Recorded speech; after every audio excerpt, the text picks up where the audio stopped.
Hi, welcome to RecTV Education. Today we are going to discuss one of the topic in indirect taxes, that is customs duty. To understand this topic, the following concepts need to be cleared. The concept of customs duty, constitutional provisions relating to customs duty, sources of customs law, different types of customs duties. Various provisions relating to levy of duty. Exceptions to levy of customs duty. Exemptions from customs duty. Valuation of imported or export goods. How to determine the relevant date for rate of exchange. How to determine rate of duty and tariff valuation of imported and export goods.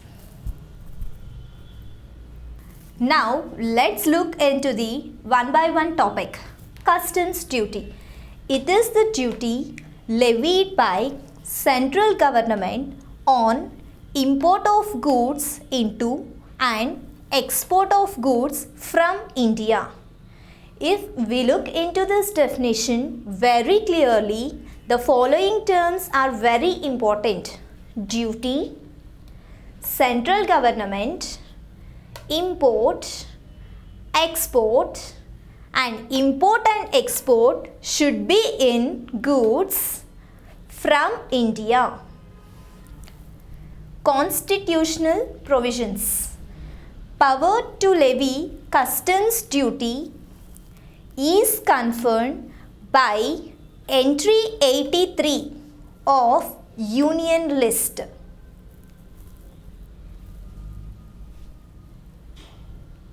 Sources of Customs Law. Customs Act 1962, Customs Tariff Act 1975, Rules and Regulations, Circulars, Notices and Case Laws. Customs Act 1962 contains the provisions governing the import and export duty on import and export goods. Customs Tariff Act 1975 contains the provisions relating to various import and export duties and various types of import and export duties. Rules and regulations are issued under Customs Act 1962 for determination of value of import and export goods. Levy of customs duty. The Customs Act 1962 applies to whole of India. India includes territorial waters of India. Besides, the Customs Act 1962 and Customs Tariff Act 1975 have been further extended to notify designated areas in continental shelf of India and exclusive economic zone of India and whole of exclusive economic zone of India and continental shelf of India for the purpose of processing, for extraction or production of mineral oils and supply of any goods in connection thereto. For example, if a machinery purchased by the oil rigs carried on operations in exclusive economic zone of India shall be considered as for the purpose of customs duty as imported goods. As we have already seen in the definition, Indian territorial waters means Indian territorial waters extends up to 12 nautical miles from appropriate baseline. Indian custom waters extends up to 24 nautical miles from appropriate baseline. Thus, Indian custom water includes Indian territorial waters. In Indian territorial waters, all the provisions relating to Customs Act 1962 and all the rules and regulations are applicable to Indian territorial waters. Further powers have been given to custom officer authorities in Indian custom waters, that is, they can trace any goods, they can arrest any person if they find any doubt. Section 12. Customs duties shall be levied at such rates as specified under Customs Tariff Act 1975 on goods imported into and exported from India.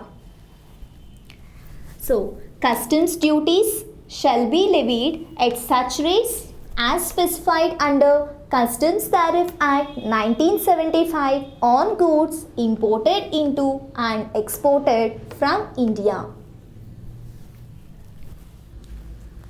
Determination of duties, where good consists of different articles to different rates of duty. Articles which are liable to duty at different rates shall be chargeable to duty at the highest of such rate. Articles which are not liable to duty shall be chargeable to duty at the rate at which articles liable to duty with reference to value are liable.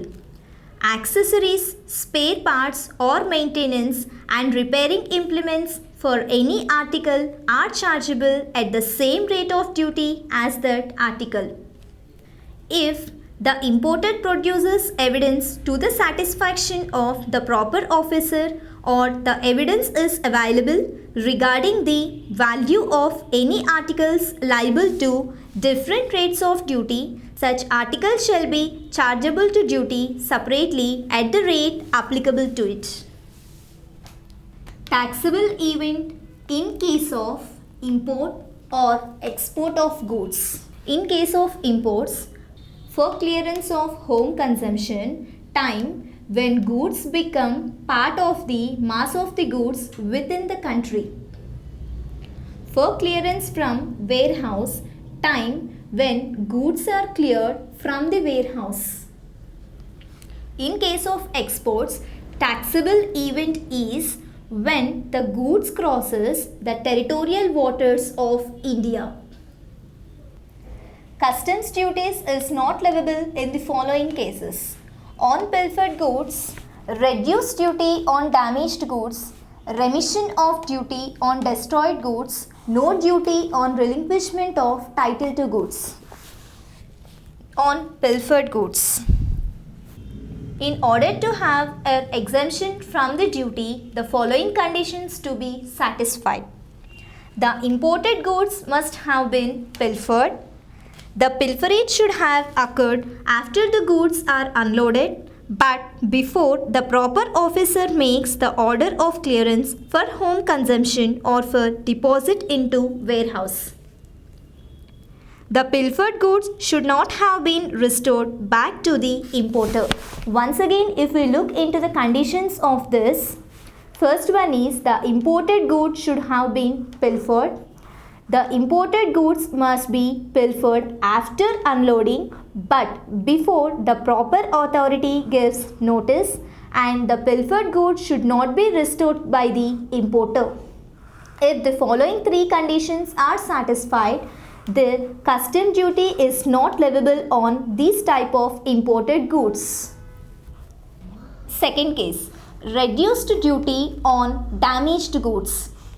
The importer with an option to pay the reduced duty if the goods are damaged or destroyed under the specific conditions.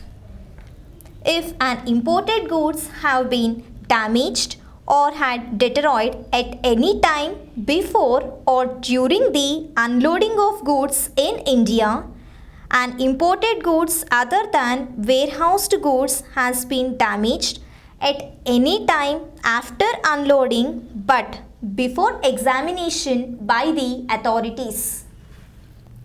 Any warehoused goods has been damaged on account of any accident at any time before clearance for home consumption. If in any of the case, if the goods are damaged, then the importer has an option to pay a reduced duty. But provided Such accident is not due to willful act of the importer or any of his agent. Third case where customs duty is not livable is remission of duty on destroyed goods. This case comes into play in case of loss or destruction of imported goods at any time before their clearance for home consumption. Once again, if we look into this definition very clearly, loss or destruction of imported goods at any time before their clearance for home consumption. The remission of duty is permissible only when there is a total loss of goods. This implies loss is forever and beyond recovery. The loss of goods may be at warehouse also. Fourth case where customs duty not levable is no duty on relinquishment of title to the goods. The owner of any imported goods may at any time before an order for clearance of goods for home consumption or before permitting an order for deposit in the goods in the warehouse relinquish his title to the goods and he shall not be liable to pay customs duty. However, if we see this, the owner of any such imported goods shall not be allowed to relinquish his title to such goods regarding which an offence appears to have been committed under this act or any other law for the time being in force. I hope you guys enjoyed this class. If you like this video, please subscribe to Rec TV. Thank you.